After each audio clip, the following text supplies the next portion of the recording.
ఇక food safety విషయంలో TV9 గట్టి సంకల్పంతో ఉంది. ఏ రోజుకు ఆ రోజు ఫుడ్ సెంటర్ల వ్యవహారం నుంచి తనిఖీల దాకా కథనాలను రన్ చేస్తూ మిమ్మల్ని అలర్ట్ చేస్తోంది. అటు ఫుడ్ సేఫ్టీ జిహెచ్ఎంసీ అధికారులు సైతం కల్తీపై కథం తొక్కుతున్నారు. క్వాలిటీ లేకపోయినా కల్తీ కనిపించిన హోటళ్లు రెస్టారెంట్లను సీజ్ చేసి పడేస్తున్నారు. అయినా నో చేంజ్. కల్తీగాళ్ల వక్రబుద్ధి మారట్లేదు. చచ్చో పుచ్చో తెచ్చి పేస్ట్ చేసేసామా, డబ్బాలో పెట్టి అమ్మేశామా అన్నట్లుంది పరిస్థితి. సిటీలో ఎక్కడ చూసినా ఇదే గలీజ్ బిజినెస్. తాజాగా మరో కల్తీ దందా కలవర పెడుతోంది. హైదరాబాద్లోని బోయిన్పల్లిలో 1500 కిలోల కల్తీ అల్లం వెల్లుల్లి పేస్ట్ ను అధికారులు సీజ్ చేశారు. కుళ్లిపోయిన అల్లం వెల్లుల్లితో పేస్ట్ తయారు చేస్తున్నట్లు గుర్తించారు. పెద్ద ఎత్తున షాపులకు విక్రయిస్తున్నట్లు తేల్చిన అధికారులు 8 మందిని అరెస్ట్ చేసి స్టేషన్ కు తరలించారు. ఇక మరో షాకింగ్ విషయం ఏంటంటే కల్తీలో హైదరాబాద్ నెంబర్ 1 గా నిలిచింది. 19 నగరాల్లో సర్వే చేసిన National Crime Records Bureau Hyderabad కల్తీలో నెంబర్ 1 అని తెలిపింది. ఇలా కల్తీలతో హైదరాబాద్ బ్రాండ్ ఇమేజ్ దెబ్బతింటోంది. అయినా ఏమాత్రం మార్పు కనిపించట్లేదు. బయట కలర్ఫుల్ ప్యాకింగ్, లోపల కల్తీ కోటింగ్ తో జనాల ప్రాణాలతో చెలగాటమాడుతున్నారు. గత కొన్ని రోజులుగా హోటళ్లు రెస్టారెంట్లలోని గబ్బు కొట్టే వంటగదుల్ని చూసాం. ఇప్పుడు ఫుడ్ ప్రోడక్ట్ కల్తీ కోటింగ్ ని చూస్తున్నాం. సో అవుట్ సైడ్ ఫుడ్ అయినా ఫుడ్ ప్రోడక్ట్స్ కొనేటప్పుడైనా ప్రతి ఒక్కరూ కేర్ఫుల్ గా ఉండాల్సిందే. మరి అధికారుల నెక్స్ట్ ప్లాన్ ఆఫ్ యాక్షన్ ఎలా ఉంది? మా ప్రతినిధి రంజిత్ అందిస్తారు. రంజిత్, అధికారులు ఇప్పుడు ఎలాంటి యాక్షన్ తీసుకోబోతున్నారు ఈ కల్తీ దందా ఆగేటట్లు? రాష్ట్ర వ్యాప్తంగా ఫుడ్ అడల్టరేషన్ పై అధికారులు స్పెషల్ డ్రైవ్ నిర్వహిస్తున్నారు.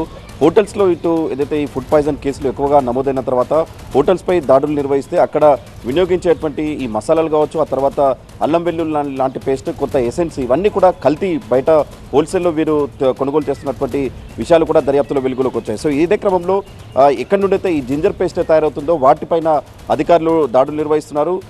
ఈ దాదాపు గత 10 రోజులుగా చూసుకుంటే 3 చోట్ల ఈ జింజర్ గార్లిక్ పేస్ట్ ఎక్కడైతే తయారు చేస్తారో అక్కడ అధికారులు దాడులు నిర్వహించారు. దాదాపు బోయిన్పల్లిలో దాడులు నిర్వహిస్తే 1500 కిలోల కల్తీ జింజర్ పేస్ట్ని స్వాధీనం చేసుకున్నారు.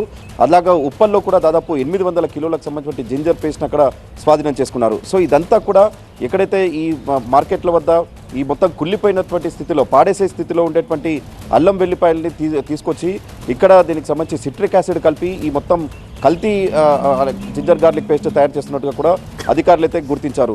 సో ఇక్కడ చాలా వరకు ఈ కల్తీ తయారు చేసేటువంటి క్రమంలో అక్కడ ఎక్కడ కూడా ఈ మొత్తం అల్లం వెల్లుల్లి లాగే పూర్తిగా లోపల కోటింగ్ కావచ్చు, ఆ కలరింగ్ ఉండేటట్టు కూడా దానికి కావాల్సినటువంటి ముడి సరుకుల్ని కూడా వాళ్ళు ఇక్కడ ఏదైతే ఈ అరటికాయకు సంబంధించిన ఏదైతే కాయ ఉంటుందో వాటిని కూడా పూర్తిగా గుజ్జులాగా చేసి ఈ అల్లం వెల్లుల్లి పేస్ట్లో వినియోగిస్తున్నారన్నటువంటి విషయాలు కూడా ఇప్పుడు ఫుడ్ సేఫ్టీ అధికారులు గుర్తించారు. సో ఇదే క్రమంలో ఇంకా ఎక్కడెక్కడైతే ఈ మొత్తం సిటీలో చాలా చోట్ల ఇటువంటి కల్తీ అల్లం వెల్లుల్లి పేస్ట్ తయారు చేస్తున్నటువంటి విషయాలు దర్యాప్తులో వెలుగులోకి వచ్చాయి. కాబట్టి ఒక ప్రత్యేక బృందాలను ఏర్పాటు చేసి దాడులు నిర్వహిస్తే ఈ పెద్ద మొత్తంలో నకిలీ అల్లం వెల్లుల్లి పేస్ట్ బయటపడుతున్న ఉదంతాలు అయితే కనిపిస్తున్నాయి.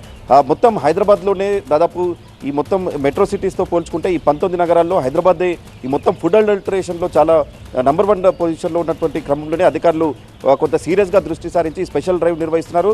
సో ఇక్కడ ఎవరైతే ఈ ఫుడ్ అడల్టరేషన్కి పాల్పడినటువంటి వ్యక్తులు ఉన్నారో వారిపై బెయిలబుల్ సెక్షన్స్ కింద కేసు నమోదు చేస్తున్నారు. ఒకసారి నేరం చేసిన తర్వాత తిరిగి బయటకు వచ్చి ఇదే రకంగా చేస్తున్నారు. ఉప్పల్లో పట్టుబడ్డటువంటి అఫ్తాబ్ అనేటువంటి వ్యక్తి ఇదే రకంగా అల్లం వెల్లుల్లి పేస్ట్ తయారు చేస్తూ ఇప్పటివరకు 4 సార్లు పట్టుబడ్డాడు. సో ఇలాంటి వ్యక్తులపై కఠిన చర్యలు తీసుకోవాలి. పీడీ యాక్ట్ లాంటివి నమోదు చేస్తేనే వీళ్ళు తిరిగి మళ్ళీ అలాంటి వృత్తిలోకి రాకుండా కొంత ఉంటారు. కాబట్టి అలాంటి దిశగా అధికారులు చర్యలు తీసుకోవాలనేది కూడా చెప్తున్నారు. నామమాత్రం శిక్షల కింద కేసు నమోదు చేస్తే వాళ్ళు తిరిగి బయటకు వచ్చి ఇదే కల్తీ బిజినెస్లో ఇన్వాల్వ్ అవుతున్నారు. కాబట్టి కొంత కఠిన చర్యలు తీసుకోవాలనేది మాత్రం డిమాండ్ చేస్తున్నారు.